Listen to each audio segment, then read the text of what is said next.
It's that time of year, sigh. Cold and flu season. From germ tricks to beverage tips, we're going to reveal the do's and don'ts that can make or break your health. And with me is Deputy Editor of Women's Health Magazine, Sasha de Gersdorf.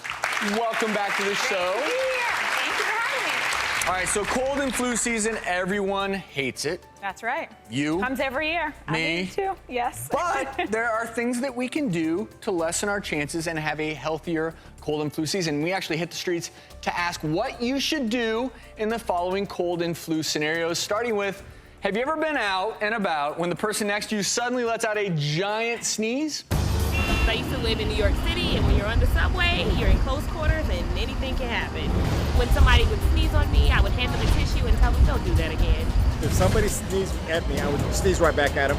Yes, I've sat next to a stranger and they've sneezed on me and it totally grosses me out. So, Sasha, what do you do in this scenario? Well, what you don't want to do is hold your breath till you pass out. Seems like a good option, but it's not. However, virus droplets can linger in the air and travel up to 32 feet before settling. What you want to do is create some sort of shield. So pull the collar of your shirt up or use your sleeve or a scarf and breathe through it for a few minutes. Just like that. Could sweating it out in the sauna help you tackle the flu? Some say yes, some say no. Well, actress Gwyneth Paltrow just told millions of her Instagram fans that it could, but could her advice be doing more harm than good? So let's show the picture and let's read what this Instagram post was. So all contagion aside, going to hit it with heat, hashtag flu day 5, hashtag infrared sauna, hashtag clear light sauna.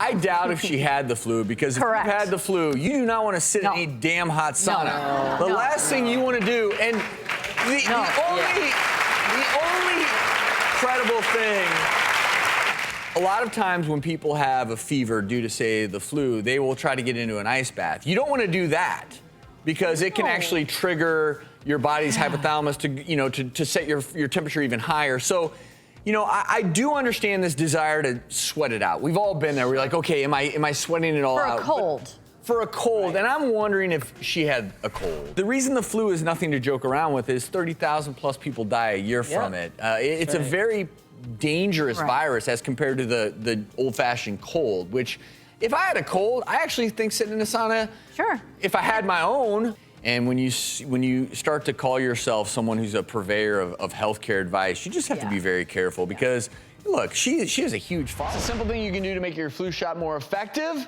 Smile! I'm not even kidding. A study in the Journal of Brain Behavior and Immunity found that having a positive mood on the day of your vaccination improved one's protection. And it makes sense. Oh, cute. This was Drew and I recently getting our flu vaccine, having a good time. But if you're in a good mood the day of the injection, it boosted your antibody levels by up to 14%. Wow. We know that your psychology can affect your immune system's response. Absolutely. I love this. I love it too. And it's not only just your state of mood the day of the vaccine, but just in general, if you're kind of a happy-go-lucky person or you've been in a good mood for a few weeks, that can also help. And just think about how shocked everyone will be at the clinic where you get the flu shot. You're like, hey, yeah, great to see you. Oh, hi. That's right.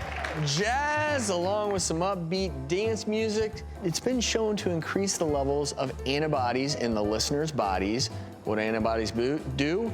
They give you a little boost, and it may help your immune system fight off that infection.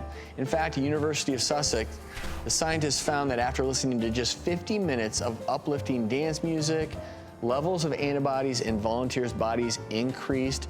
And this antibody, in particular immunoglobulin A, and that's that first line of defense by your immune system, that increased. And more importantly, they found that the stress hormone cortisol decreased.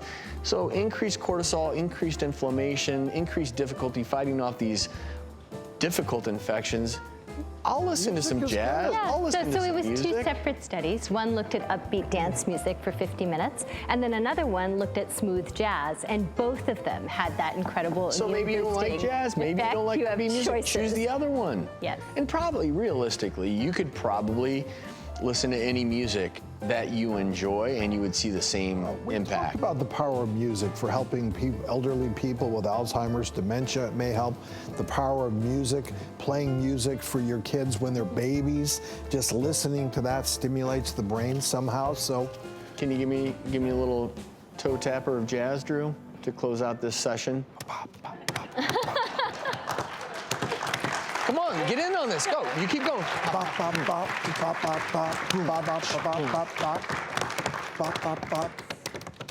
All right, I still have the flu. That didn't work. I don't think that wasn't.